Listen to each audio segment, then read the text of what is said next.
Good afternoon, everyone, and welcome to this screening of Race, the Power of an Illusion, Episode 1, presented by the UC Davis Campus Community Book Project. My name is Megan Macklin. I serve as a program manager in the Office of Campus Community Relations at UC Davis, where I manage the book project. Thank you for joining, and especially thank you for joining this first event of our 2021-2022 book project program. To begin, a couple of housekeeping items for our virtual event. Today's event features live captioning from Otter Live Notes. To access the transcript, click on the red live icon on the top left of your Zoom screen. You also can access the live stream by navigating to the link that we'll put in chat. The introduction and discussion portions of today's event are being recorded, and the recording will be made available on the book project website. We encourage you to turn on your video during the discussion portion. It's great, especially for our facilitators, to see faces. And you are invited to ask questions or share comments in the chat at any point during the event. The UC Davis Campus Community Book Project promotes dialogue and builds community by encouraging diverse members of the campus and surrounding communities to read the same book and attend related events. The book project, a signature initiative out of the Office of Campus Community Relations since 2002, advances the mission to both improve the campus climate and community relations, to foster diversity, and to promote equity and inclusiveness. Currently in our 20th year, the book project in 2021-2022 focuses on the theme of social justice in practice and features How to Be an Anti-Racist by Ibram X. Kendi. Our theme and selection are supported by a year-long program of lectures, workshops, book discussions, film screenings, exhibits, performances, and more. Our program culminates when author Ibram X. Kendi comes to UC Davis on Thursday, March 31st, 2022 to speak at the Mandavi Center for the Performing Arts. For more information about the book project program, visit our website where you can find up-to-date event information, registration links, and other resources. We also welcome your involvement, student, staff, faculty, and community members, in selecting the book project featured title and in planning our annual program. If you are interested in getting involved with the book project, please send us an email or refer to the book project website for more information. The film that we're watching today, Race, the Power of an Illusion, is available for on-demand screening to all UC Davis affiliates via the University Library VPN. The book project will also host screenings and discussions of episodes 2 and 3 of the film in January and March 2022. And now let's go ahead and turn to our film. And Christopher and Eric, take it away. All right, thank you, Megan, for that introduction. Good afternoon, everybody. As Megan said, my name is Christopher. I've got my colleague Eric here with me, and we've got some, just some questions prepared, some prompts. But before we get into that, I wanted to just open it up to the audience. If folks would like to either share in the chat or unmute your mic and share your voice, just let's get a sense of maybe some general reactions for folks, or what's coming up for folks. How are we what thoughts, feelings, responses are coming up?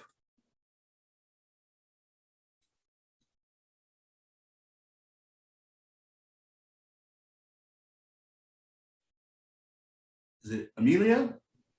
Yes, thank you very much. Oh, thank you so much for sharing the film with us. It was absolutely fantastic. One of the things I enjoyed is watching the students go through their process and their discussion and their revelation. And hopefully it gives me hope and promise that if we could do more things like that with a younger generation, our world might begin to change a little bit in regards to people's thoughts and perceptions about race and how we perceive others. Thank you for that. Yeah, absolutely. I think we saw a glimpse of people both learning and unlearning, right, for the students, and it sounds very much like that can be used across the board more widely. Anybody else? I think I saw a raised hand, but I don't want to.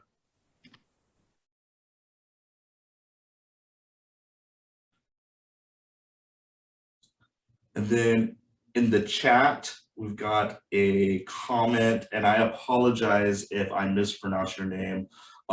Is it Shantae Hill? writing how we as a collective at UC Davis use what we've learned to change many of the systemic inequities that persist in diverse representation in our faculty, staff, and leaders here. So yes, very much like taking the knowledge that we've learned and figuring out how to apply it, right? And I think we see that a lot, or that's the attempt that the ongoing effort that the Office of Campus Community Relations does, right? And I think my colleagues Megan and Eric would agree that a lot of the work that we do is centered around trying to apply knowledge, right? Apply a sense of awareness that we're developing. Eric, did you want to share anything, or? Yeah, I'll share really quick that I think many times, I think sometimes we forget that representation isn't the whole part of the equation, right? I think when we talk about diversity, that is, representation, who's represented, do we see ourselves, in the faculty, in the staff, in the student population, et cetera. But for some reason, I think we started to separate climate from that, right? And I'm not saying that the comment in the chat did that, but I wanted to bring that up because that often comes up in conversations where we talk about, we need to consider how is this impacting representation on campus. And we have to remember that it's not enough to just say, okay, we hired someone now, but then also ask, what's the climate in the workplace? What's the climate in the learning environment? What does that environment look like, feel like? How is it experienced by folks, right? And so, just to remind ourselves that diversity includes all of that piece. It's not just the representation, but the other side of that coin, so to speak, is the climate side, how folks are experiencing the space. And Shante, yeah, thank you. The inclusion and belonging, right? Not only am I included, did I get hired, but do I have a sense of belonging? Do I feel like I belong in this place as well, right? And I don't think we're gonna always be 100% feel like we belong, but is it enough? Is it growing? Is it significant enough, right? In that sense. So yeah, I'll stop there. I wanna give it back to the group. Other folks, other thoughts.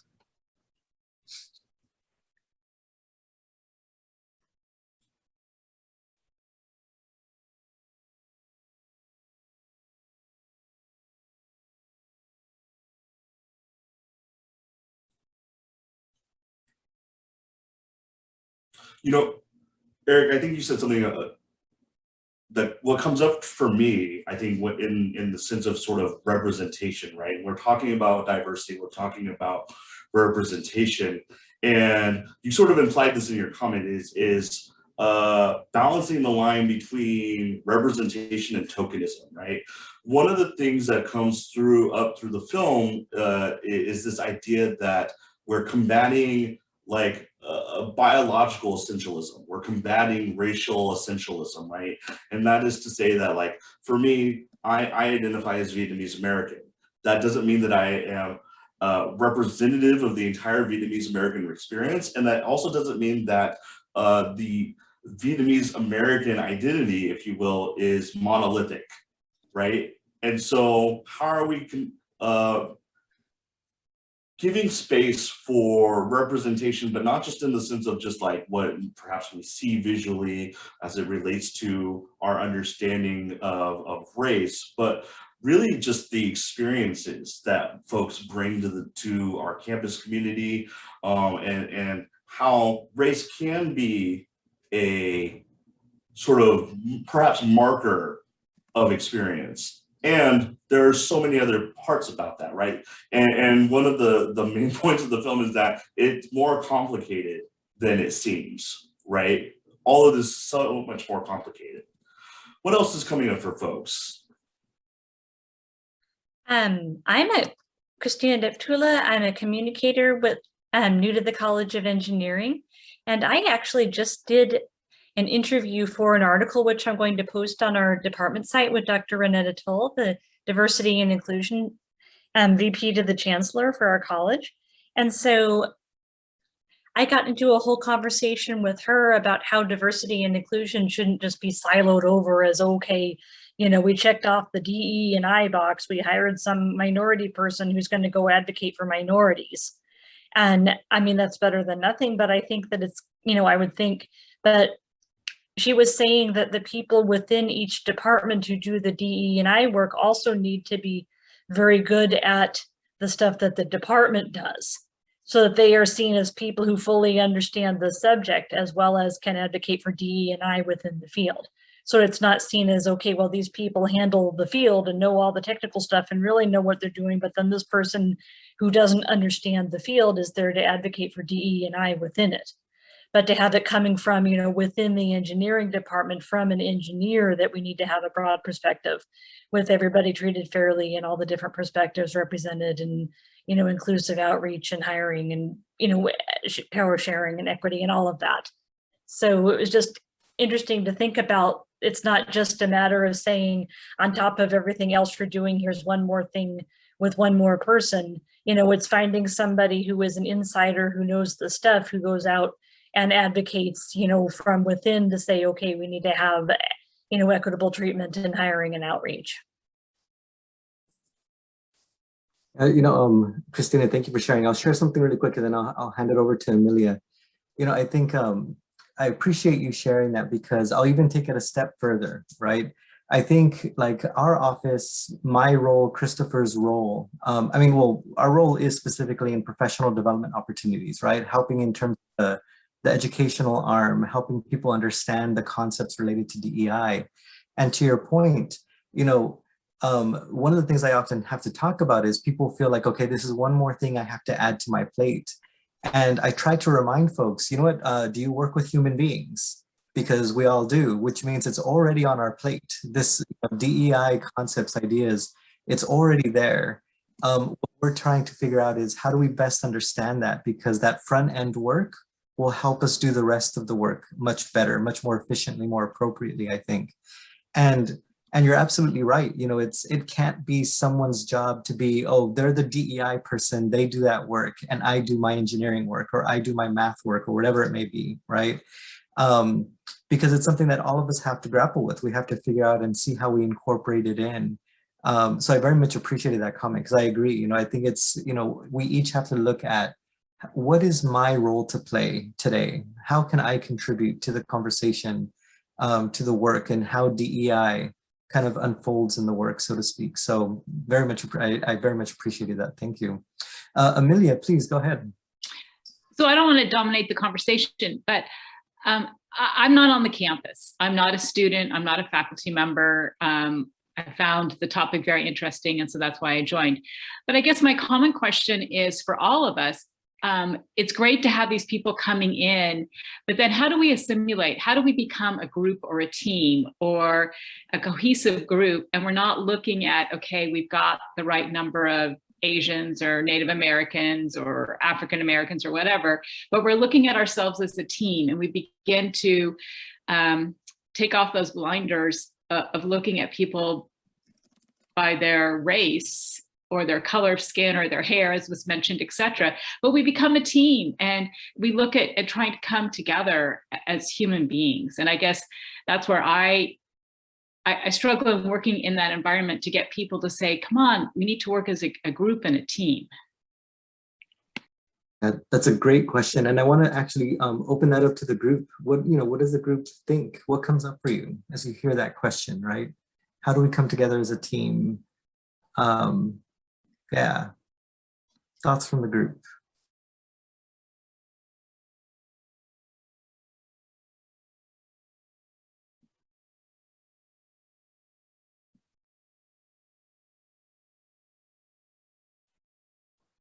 See, Erin, I saw you unmuted. Did you want to jump in? Yeah, it's not going to be pretty, but I'm just trying to think of like, the first thoughts that come to my head. I think part of how we come together as a team is getting to know everybody on the team and everything about, whatever people are comfortable sharing about themselves and about their backgrounds and what brings them to the work that we do. And so we are talking about ways we're similar, but also ways we're different, and allowing people to be their authentic selves at work. And the more you know and the more you share, then we are more of a team that can work together to achieve our common goals, our mission statement, whatever the team is working on. you have to know everybody on the team to be able to do that, I think is the first thought that came to my head. Yeah, thank you for sharing. You know, and I'll say one thing I've noticed on campus, and I do not believe this is unique to UC Davis, is that part, I think, Aaron, part of what you're talking about, I think, is community building, right? It's how do we make connections with one another? And I think oftentimes community building, team building, we think it'll happen by osmosis, that we'll just be there and it'll happen, right? And it's like, no, it needs to look like something. It has to be intentional. Like, how do we carve out the space to allow for those connections, to allow for that formation of the group or the team identity, right? How do we come together? And so I just wanted to add that to what you were saying. Yeah, I definitely agree with you. Christina, I see you're unmuted. Is that from before? Or did you want to add something else to the group? It was from before, just Okay. interested in listening and learning. No, perfectly fine. Any other folks, thoughts, ideas?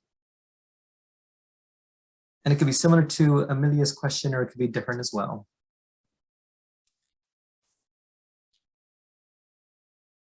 Is that Dottie? Right. Can you hear me now? Okay. Yep. Well, I grew up in the South, so this is a very deep, painful issue for me.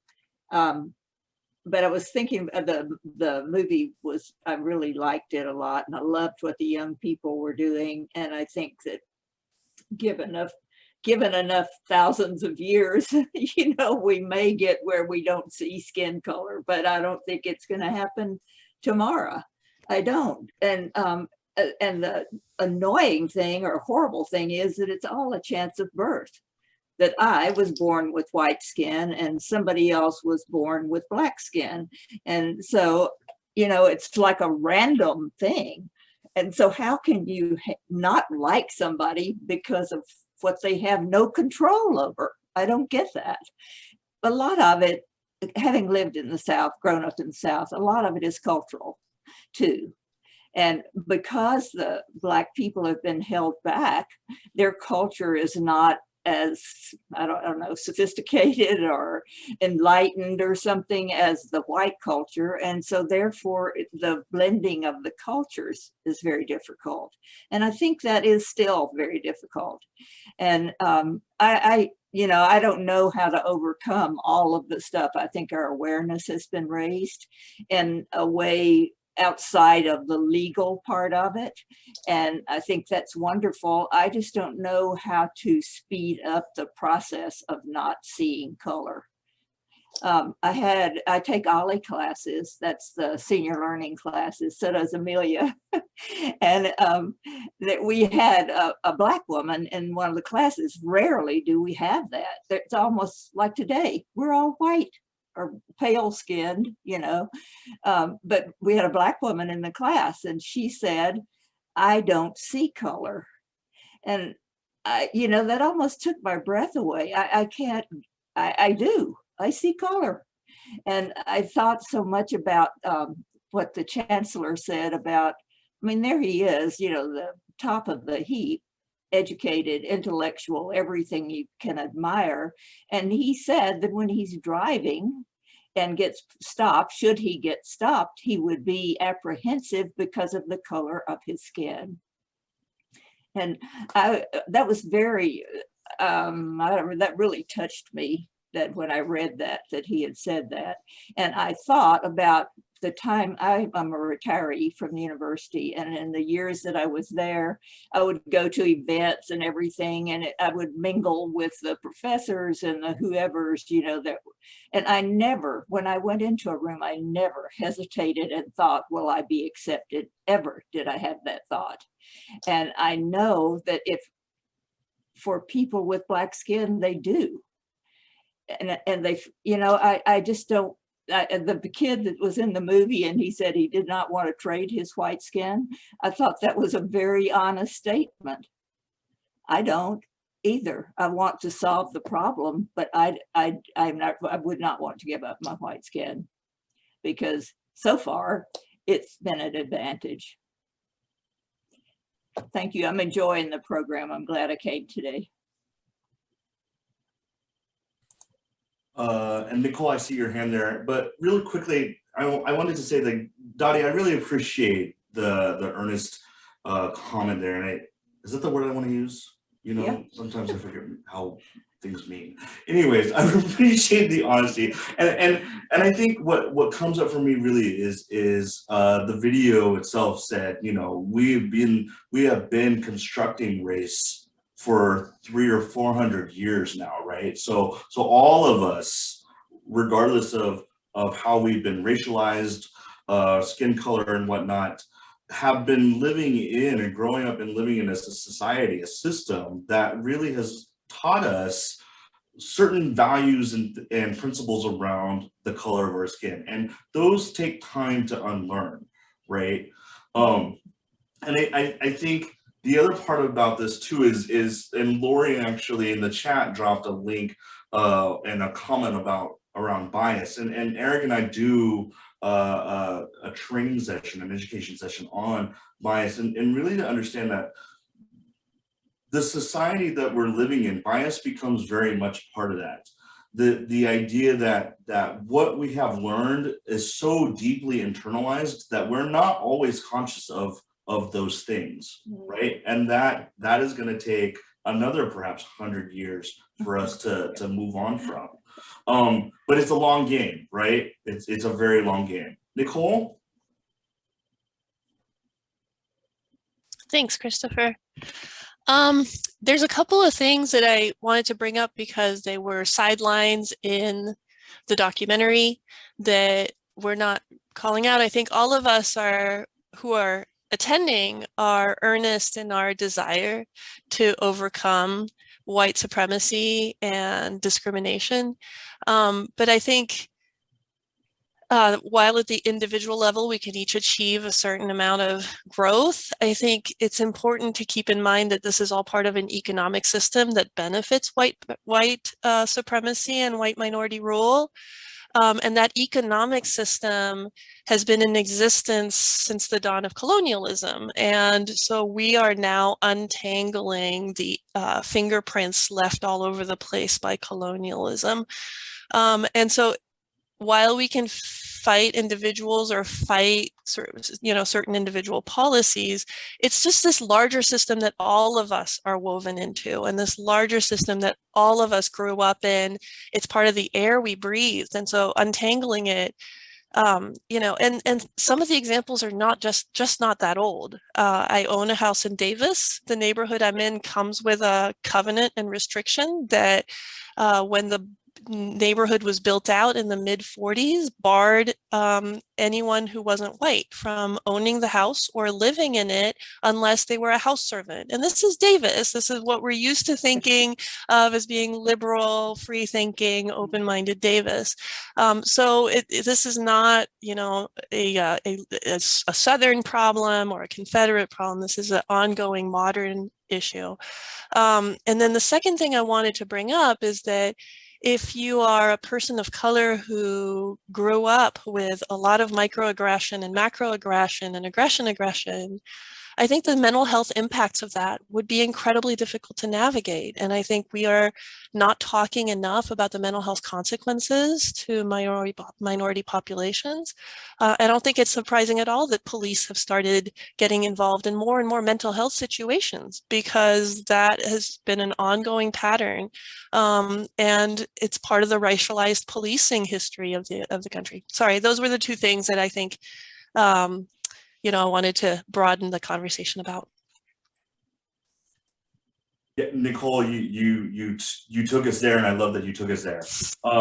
Yes, so absolutely, conversation around even just the post-traumatic stress as it relates to racialized experiences, as it relates to racial violence. What does that do for all of us? And then really the idea that race did not create racism. Racism created race in service of capitalism, right? In service of the accumulation of stuff, right? Yep. You have colonialism in service of the acquisition of land. You had the slavery of Black people and the labor of Black and brown folks for the accumulation and construction of things that we know as to be the literal physical structures of the United States of America, right? So it is challenging to untangle all of that, right? And sometimes I think it can be overwhelming.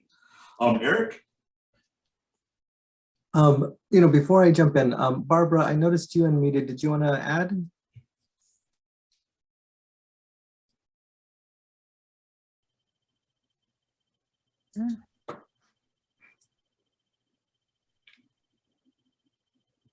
All right, just in case, Barbara, if you do want to contribute your voice, just jump on in, let us know. So yeah, I just, the complex part of it is a couple things that come up for me, and I think this goes to Dottie's point and Nicole, your point also. We were all born into this system, right? The systemic piece, and we can't just focus on the individual experiences. Yes, those are important. We have to address those, and we have to address the systemic part of it also, right? And I think oftentimes people get into this argument about, well, it's not my fault though, I didn't make racism. And my thing is, well, no, I'm not saying you did. What I am saying is I agree, all of us were born into this system through no fault of our own, and we're here now. I need to ask myself, what is my role, my place now? What is my sphere of influence now? What power do I have now? And how can I use that to help untangle the mess, right? Because no one of us can untangle it all, and we can't untangle it one string at a time. I mean, we have to tackle it kind of all at the same time, because guess what? We're all of our experience all at the same time, right? It's not like today I decided, oh, it's Monday, I'm going to be Mexican, and tomorrow I'm going to be a guy. Like, no, like we are all our things all the time. And yes, there are experiences that we have that may make a part of our identity more resonant than the other. For instance, today I'm at work, well, from home. I'm co-facilitating a session. So my identity as an educator is a little bit more resonant right now. My identity as a parent, not as much, because I'm at work and my kids are doing their own thing, right? So, but I'm still a parent. That doesn't go away just because I'm at work, right?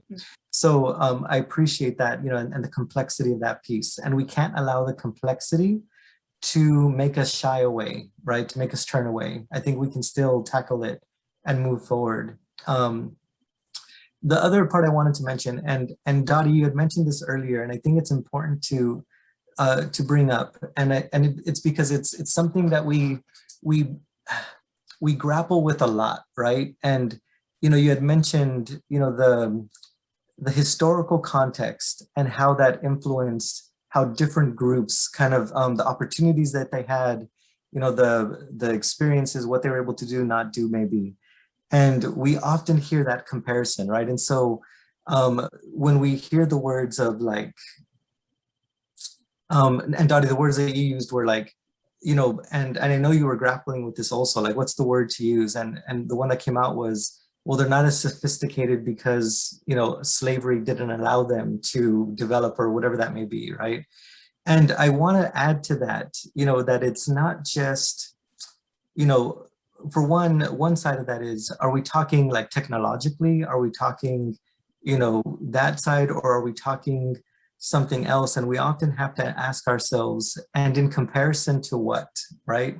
Because part of what we're trying to unravel is that oftentimes the standard that everyone else was compared to, this is the core of white supremacy, is the standard that we compare everyone else to is whiteness, right?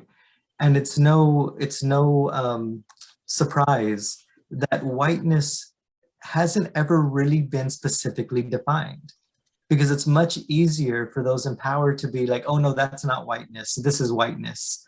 And then when we get with the game and like, okay, can I have my benefit now? Like, oh no, that's not whiteness, this other thing is whiteness now, right?